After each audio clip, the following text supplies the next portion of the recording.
को फिर से शुरू करेंगे। 100 रुपए में 100 यूनिट बिजली मुफ्त मिलेगी। 200 यूनिट बिजली के लिए जो बिजली का बिल है वो आधा होगा, हाफ होगा। पुरानी पेंशन यहां मध्य प्रदेश में लागू की जाएगी। आपको गैस सिलेंडर हम 500 रुपए में दिलवाएंगे।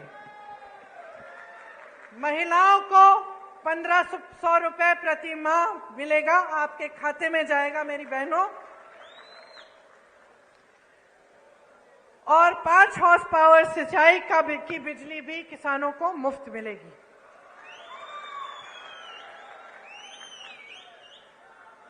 देखिए, आपने मेरी बातें बहुत ध्यान से सुनी और मैं यहां खड़े होकर ऐसी कोई बात भी नहीं करना चाहती जो सही नहीं है। दूसरी पार्टियों के बारे में नकारात्मक बातें करना, उल्टी सीधी बातें करना आसान है। अपने काम और अपनी पार्टी, अपनी सरकारों के अनुभव, उनके विवेक, उनके कार्यों के आधार पर बात करना मुश्किल होता है। मुश्किल क्यों? क्योंकि फिजूल की बात नहीं कर सकते। मैं यहां खड़ी होकर ये नहीं कह सकती कि भाई राजस्थान में चिरंजीवी योजना है, 25 लाख का मुफ्त इलाज है, अगर नहीं होगा तो। क्योंकि आप में विवेक है, आप जान लेंगे कि भाई यहां पे खड़े होकर सब फालतू की बातें करते हैं। तो यहां खड़े होकर मैं सिर्फ वो बातें करना चाहती हूं जो सच्चाई है, जो हमारे अनुभव की बातें हैं और जिन बातों की सच्चाई आप खुद खोज सकते हैं। तो यहां खड़े होकर सबसे बड़ी बात मैं आपसे क्या कहना चाहती हूं कि देखिए, ये देश आपका है, ये देश आपका है, ये प्रदेश आपका है, ये भविष्य आपका है, ये आगे वाली पीढ़ी, ये नई पीढ़ी आपकी है। तो जिम्मेदारी भी आपकी है, कांग्रेस पार्टी भी आपकी है, हम सब भी आपके हैं। तो ये एक बहुत बड़ी जिम्मेदारी है, इसको हल्के में मत लीजिए। आपको संविधान ने सबसे बड़ी शक्ति दी है, वो आपकी शक्ति है, जनता की शक्ति है। अब बहुत हो चुका है, आपने बहुत देख लिया है, टीवी में बातें सुन ली हैं, बड़े बड़े इश्तिहार देख लिए हैं, वहां हरियाली है, इश्तिहारों में बड़ी बड़ी चीजें हो रही हैं, सब बन रहा है, यूनिवर्सिटियां बन रही हैं, अस्पताल बन रहे हैं, रोजगार बन रहे हैं, पढ़ाई भी हो रही, सब कुछ हो रहा है इश्तिहारों में, लेकिन जमीन पर नहीं हो रहा है। और जब तक आप इसको जमीन पर नहीं उतारेंगे, आप स्पष्ट कर दीजिए हर नेता को कि जब तक ये बातें जमीन पर नहीं उतारेंगे, अपने वादों पर खरे नहीं उतरेंगे, तब तक आपका कीमती वोट उनके पास नहीं जाएगा। और मैं ये दावे के साथ कह सकती हूं कि अगर आप सोच समझ के अपना वोट देंगे, अगर आप वाकई अपने भविष्य को बनाने के लिए और ऐसी बातों में नहीं पड़ेंगे जिनसे आपके जज्बात जुड़ जाते हैं, क्योंकि बहुत चालाकी से चुनाव के समय आपके जज्बातों को जोड़ा जाता है। धर्म की बातें होती हैं, जाति की बातें होती हैं, ऐसी बातें होती हैं कि आपको बुरा लगता है कि भाई अगर हम वोट नहीं देंगे कहीं हमारे धर्म पे आंच ना आ जाए, कहीं हमारी जाति पे आंच ना आ जाए। लेकिन यह आपको गुमराह करने का तरीका है। तो जैसे मैंने कहा, अपनी आंख अर्जुन की तरह निशाने पर रखिए। निशाना आपका भविष्य है, निशाना मध्य प्रदेश का भविष्य है। मेरी बहनों, निशाना आपका भविष्य है, इससे आंख मत हटाओ। और आप जिस दिन चुनाव में वोट डालने जाएंगे, उस दिन याद रखो मेरी बातें, ये वोट आपके लिए जाना चाहिए, आपके मध्य प्रदेश के लिए, आपके भविष्य के लिए और आपके बच्चों को मजबूत बनाने के लिए। और मैं दावे के साथ कहती हूं कि अगर आप इस तरह से सोचेंगे, अगर आप पूरे विवेक से और अपने ही अनुभव से अपना वोट डालेंगे, तो आपका एक एक वोट आज कांग्रेस पार्टी को जाएगा। क्योंकि इस देश को मजबूत बनाने वाली, इस देश को स्वतंत्र बनाने वाली इस देश को एक रखने वाली, इस देश में विकास लाने वाली एक ही पार्टी है, कांग्रेस पार्टी। रखो, ध्यान रखो, ये बहुत बड़ी बड़ी बातें करता है, ये करेगा नहीं, कहती है कि नहीं? तो इतनी समझदार है, इतनी जिम्मेदार है, अपने आप को फुसलाने मत दीजिए। समझ जाइए कि ये राजनीतिक खिलवाड़ हो रहा है आपके साथ। आपको अपना भविष्य मजबूत बनाना है तो जैसे मैंने शुरू में कहा, अपने अनुभव पर उतरिए। आप देखिए, आपके जीवन में तरक्की आई, महंगाई घटी, आपके बच्चों को रोजगार मिला, खेती में आप काम करते हैं, वहां आपको कोई सहायता मिली सरकार से? क्या नई पाठशालाएं बनी, विश्वविद्यालय बने, अस्पताल बने?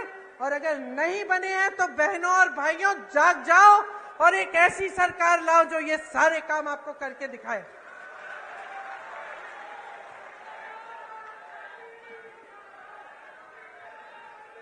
शिशुपाल के अत्याचारों का घड़ा भर गया है, भर गया है। अब कृष्ण भगवान की तरह कृष्ण रूपी बन जाओ और कृष्ण भगवान की तरह इनको निकाल दो, इनको खत्म कर दो।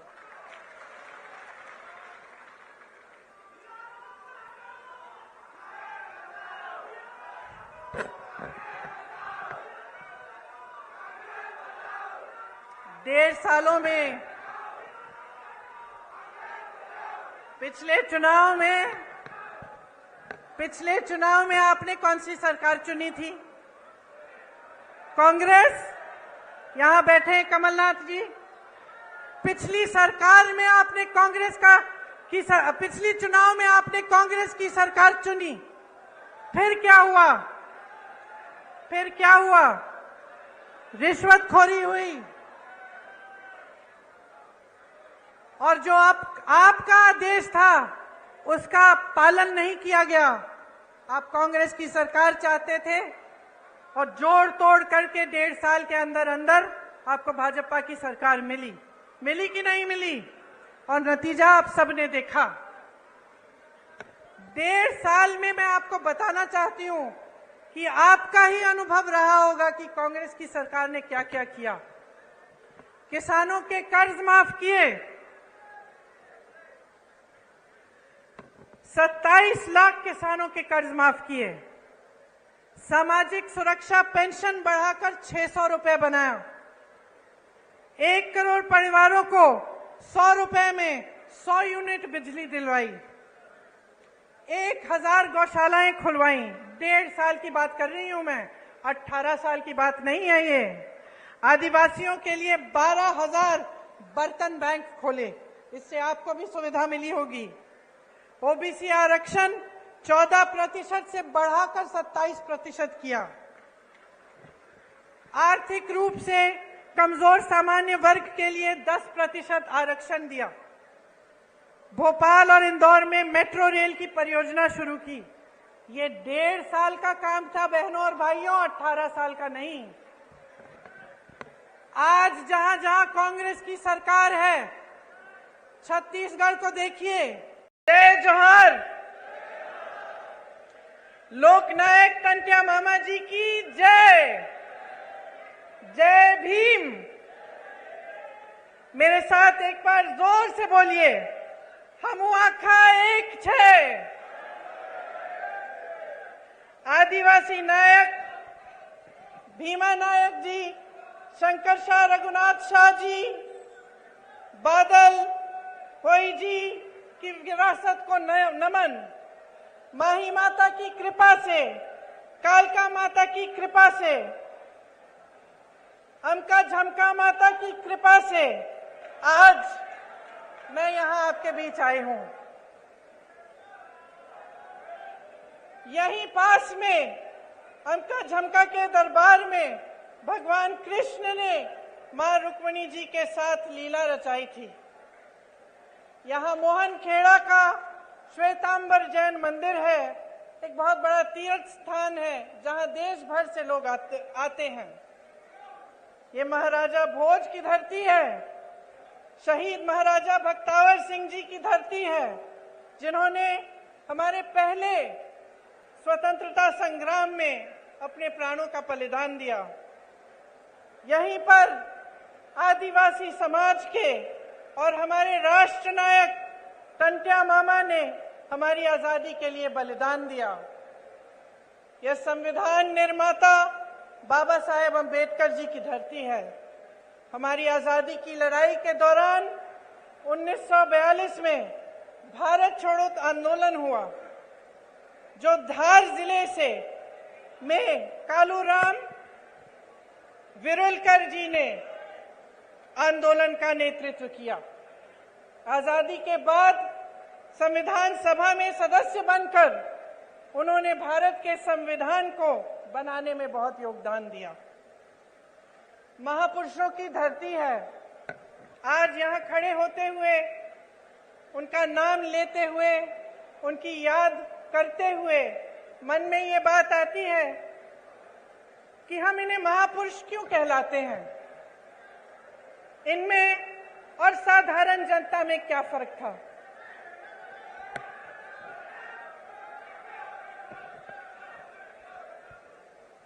फर्क ये था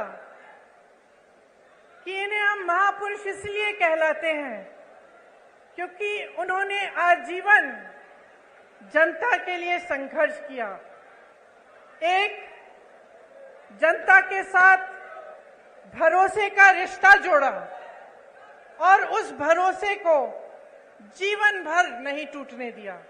इसीलिए आज भी उनके गुजर जाने के सैकड़ों साल, दशकों बाद हम उनकी याद करते हैं और उनको नमन करते हैं। भी एक इसी तरह की महापुरुष थी, पुरुष नहीं थी, मतलब एक बहुत बड़ी हस्ती थी जिन पर आपका पूरा भरोसा था। और आपका भरोसा इसलिए था क्योंकि उन्होंने दिन रात आपके लिए काम किया। एक भावनात्मक रिश्ता था और आज यहां खड़े हुए उस रिश्ते की भी मुझे याद आती है।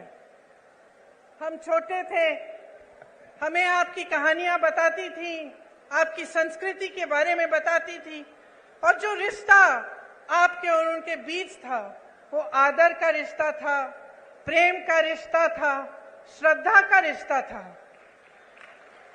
कितने में मिलता था? 60 रुपए में। उस समय गैस का सिलेंडर कितने का था? 425 रुपए। तो मतलब 485 रुपए में लगभग आपको राशन भी मिल जाता था और आपको सिलेंडर भी मिल जाता था।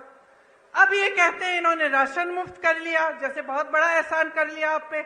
और अभी तक, कल तक, चुनाव के आने तक सिलेंडर कितने का मिल रहा था आपको? 1125 रुपए। तो जो आपको पहले सिलेंडर और राशन 485 रुपए में मिल रहा था, आज आपको राशन मुफ्त लेकिन सिलेंडर 1125 रुपए। और चुनाव आया, फट से कम कर दिया। चुनाव आया, आप सुन लीजिए इस बात को बहुत ध्यान से। चुनाव आया तो क्या क्या नहीं हुआ। चुनाव आया तो घोषणाएं शुरू। चुनाव आया तो मोदी जी हर 2 दिन यहां आकर कोई उद्घाटन कर रहे हैं। 18 साल में समय नहीं मिला उद्घाटन करने के लिए।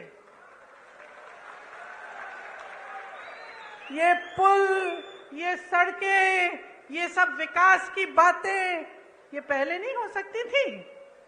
क्या समझ रखा है आपको भाइयों और बहनों? अरे जागो, इनको सिखाओ। ये तो समझ रहे हैं कि किसानों के जीवन में मुश्किल पे मुश्किल डालें कि आप सिंचाई के लिए इनसे भीख को मिला है। यहां सोयाबीन के किसान हैं? आपको मुआवजा मिला? चलिए, बारिश आई, बाढ़ आई, कुछ सर्वे भी किया इन्होंने मुआवजे के लिए? नहीं किया। अब देखिए चुनाव आ रहे हैं, देखिए क्या पता कुछ मुआवजा भी दे दे। चुनाव के बाद करेंगे नहीं करेंगे ये मत पूछिए मेरे से। फसल बीमे में घोटाला, तो हर तरफ घोटाला। तो आप बताइए इसका इलाज क्या है? आज बेरोजगारी चरम पे है कि नहीं है? है ना? आपको मालूम है कितने पद खाली हैं? मैं बताती हूं, सुनिए। शिक्षकों के करीब 70,000 पद खाली, विश्वविद्यालयों में 75% पद खाली, सामुदायिक स्वास्थ्य केंद्रों में डॉक्टरों के 90% से लेते, कहते मुझे वोट दो, और वो तो आपके सीएम बनने वाले नहीं है। मैंने आपको बताया, मैं भाषण सुन रही थी उनका, खुद नाम लेने के बजाय वो नाम ले रहे हैं आपका। मैं तो कहती हूँ छोटी हूं उनसे, कम अनुभव है, उम्र भी कम है, लेकिन एक छोटी सी सलाह दे देती हूँ। जितनी बार कांग्रेस का नाम 50 मिनट के भाषण में लेते हैं, विकास का नाम ले लीजिए। ये बता दीजिए कि 18 सालों में आपने इंदौर के लिए क्या किया, आपने मध्य प्रदेश की जनता के लिए क्या किया, कितने रोजगार बनाए, कितने घोटालेबाजों को पकड़ा, कितनों के पीछे ईडी डाल दी, कितने जेल में हैं, किसानों के लिए कितनी राहत दी, कितनी बिजली फ्री दी। लेकिन ये बात नहीं कर सकते, इनमें हिम्मत नहीं है, क्योंकि काम नहीं किया है। इसीलिए मैं बार बार भरोसे की बात करती हूं। मैं बार बार कहती हूं, देखिए बहने, एक नया बिल लाए संसद में, महिला आरक्षण बिल, खूब वाह वाह हुई पूरे देश भर में। जितने भी विपक्षी दल हैं हमने भी समर्थन किया कि चलो ये बहुत अच्छा कदम है। बड़ी बड़ी घोषणाएं हुई, टीवी पे इश्तिहार हुए, सब कुछ हुआ, मोदी जी की बड़ी वाह वाह हुई। फिर क्या पता चला कि 10 सालों के लिए ये लागू ही नहीं होगा। इससे पहले जाति जनगणना करनी पड़ेगी, उससे पहले परसिमन करना पड़ेगा, 10 साल लगेंगे। तो फिर इस घोषणा का मतलब क्या है? इन चुनाव के लिए फिर से मतलब क्या है? आप महिलाओं को मजाक समझ रहे हैं? आप समझ रहे हैं कि महिलाओं को आप कुछ भी कह दें और हम अंधे होकर आपको वोट देंगे? हमारा अधिकार है ये हमारा अधिकार है कि हमें आरक्षण मिले, हमारा अधिकार है। ये कोई एहसान नहीं कर रहा है हम पे। और जिस तरह इस देश के एक एक वासी का अधिकार है, इस संविधान में है कि हर चीज के लिए समान अधिकार होना चाहिए, तो फिर जाति जनगणना क्यों नहीं हो रही है? जब इसकी बात उठती है तो ये चुप क्यों हो जाते हैं? आपने देखा बिहार में सर्वे हुआ, सेंसस हुआ, क्या पता चला कि ओबीसी, दलित और जनजाति संख्या कितनी है इनकी? 84% प्रदेश में। तो बताइए, बड़े बड़े पदों में जहां सबसे ज्यादा लाभ होता है या जहां सबसे ज्यादा सत्ता होती है, उन पदों में क्या 84% इन जातियों के लोग हैं कि नहीं? बताइए, होने चाहिए कि नहीं? तो जब ये बात उठती है तो ये चुप क्यों हो जाते हैं? आप सब आदिवासी समाज के हैं, यहां से आपको पलायन करना पड़ता है, सच बात है कि नहीं? दिल्ली में बहुत सारे लोगों से मैं मिलती हूं जो यहां से गए हुए हैं वहां पलायन करके, क्यों? रोजगार ढूंढने के लिए। आपके क्षेत्र में जैसे मैंने पहले कहा, मनरेगा होता था, कुछ रोजगार मिल जाता था, वो भी बंद हो गया है। यहाँ की आदिवासी महिलाओं पर सबसे ज्यादा अत्याचार है। आपने सारे वायरल वीडियो देखे होंगे, क्या क्या नहीं कर रहे हैं।